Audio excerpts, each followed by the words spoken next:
Hello दोस्तों, मैं पुरुषोत्तम sir आपके अपने यूट्यूब चैनल पुरुषोत्तम मैथ सेकंड पे स्वागत करते हैं। आज की क्लास में हम लोग देखने वाले हैं 3 बाई 3 ऑर्डर का डिटरमिनेंट कैसे निकालते हैं, वो भी शॉर्टकट तरीके से। ठीक है, चलिए निकालते हैं। देखो, सबसे पहले इसमें क्या करना है कि जैसे देखो ये प्ले जो दिया हुआ है उसको फिर से ये जो लाइन है यहाँ से फिर से लिखना है 1 0 0। ठीक है, ये वाला लाइन फिर से दोबारा यहाँ पे लिखना है, फिर ये वाला लाइन यहाँ पे लिखना है 0 1 0। ठीक है, समझ में आ गया इतना तक। उसके बाद क्या करना है कि इस डायगोनल को आपस में गुना करना। इसको गुना करोगे कितना आएगा, 4 एकम 4 एकम 4। ठीक है ना, मतलब ये 4 आएगा पूरा फाइनली। इसको गुना करोगे तो कितना आएगा, ये 0 हो जाएगा क्योंकि 0 गुना 2 करोगे तो 0 आएगा ना सब। इसको प्लस करना है, फिर इसको पहले फिर गुना कर लो। तो 0 जिस लाइन में होगा तो गुना करोगे तो 0 ही आ जाएगा ना।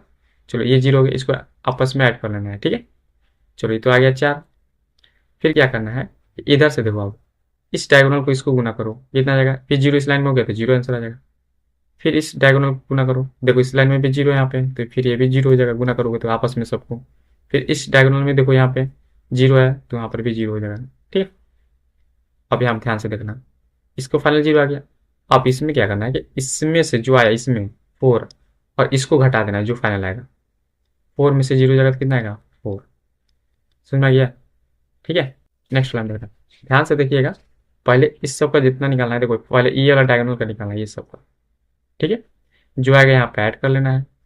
फिर इधर वाला डायगोनल का इसी तरह से लिख लो, उसको ऐड कर लो। फिर आप इसमें से इसको घटा देना, काम खत्म, जो आएगा वही आपका आंसर हो जाएगा। ठीक है, चलो देखो नेक्स्ट वाला क्वेश्चन देखते हैं। जैसे इसमें दिया है तो पहले आपको अरेंज लिखना है। देखो यहाँ पे पहले 3 0 फिर 3 लिखेंगे, फिर ये वाला लाइन यहाँ पे लिखेंगे -1 0 -5। ठीक है, अब उसी तरह से देखो इसको गुना करेंगे, देखो एक लाइन में 0 आ गया तो कहीं 0 हो जाएगा। इसको यहाँ से गुना करेंगे तो क्या होगा, -1 इंटू -1 +1 इंटू में 3 प्लस में 3 हो जाएगा। इसको यहाँ से गुना करेंगे तो इस लाइन में 0 आ गया तो ये 0 हो जाएगा। 0 आ जाएगा तो बस फाइनली आंसर आपके इसका 0 हो जाएगा। ठीक है, यहाँ पे 3 हो जाएगा। फिर उसी तरह से यहाँ पे देखो इस डायगोनल को पकड़ो, तो माइनस में देखो यहाँ पर भी 0 आ गया तो 0 आ जाएगा। इस लाइन में देखो इसको, तो -5 इंटू -1 +5 हो जाएगा इंटू में 3 कितना हो जाएगा 15, 5 3 15 हो जाएगा। अब इसको गुना करोगे तो क्या आएगा 0। ठीक है, तो ये आ गया 15, ये आ गया 3। अब इसमें से इसको घटा देना है, तो 3 में से 15 जगह कितना आएगा -12, इसका आंसर हो जाएगा। ठीक है, समझ में आ गया। ओके, बहुत ही आसान तरीका है। ठीक, चलो अगला देखते हैं। अब देखो इसमें देखो उसी तरह से लिखेंगे, ये 0 तो यहाँ पे लिख देंगे 0, फिर लिख देंगे -1 माइनस में 2, फिर यहाँ पे लिखेंगे 1 0 3।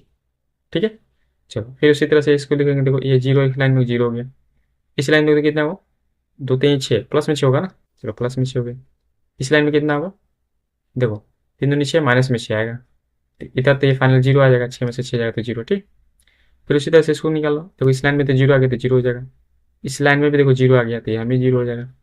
इस लाइन में भी देखो 0 आ गया तो यहाँ पर भी ये भी फाइनल 0 हो गया, यानी ये भी 0 हो गया। अब 0 में से 0 घटाओगे, इसमें से इसको घटा देना, 0 में से 0 जाएगा तो फाइनल क्या होगा 0। इसमें एक पॉइंट बता रहे हैं, देखो ध्यान से। जब आपका देखो इस तरह से फॉर्मेट दिया रहा है 0 0 0, सभी बिकॉन 0 रहे, डायगोनल 0 रहे, यहाँ पे ए बी सी मान के चलो, यहाँ पे माइनस में सी भी दर्शाते हैं, और यहाँ पे माइनस से दे दे, यहाँ माइनस में भी दे दे, और यहाँ प्लस में सी दे दे। ठीक है, तो ध्यान से देखोगे जब आप पढ़े होगे मैट्रिक्स में, ठीक है, आव्यूह में, तो यह एक विषम सममित आव्यूह है, यानी कि स्क्यू सिमेट्रिक मैट्रिक्स है, स्क्यू सिमेट्रिक मैट्रिक्स है। ठीक है, या इसी को हम लोग बोलते हैं विषम।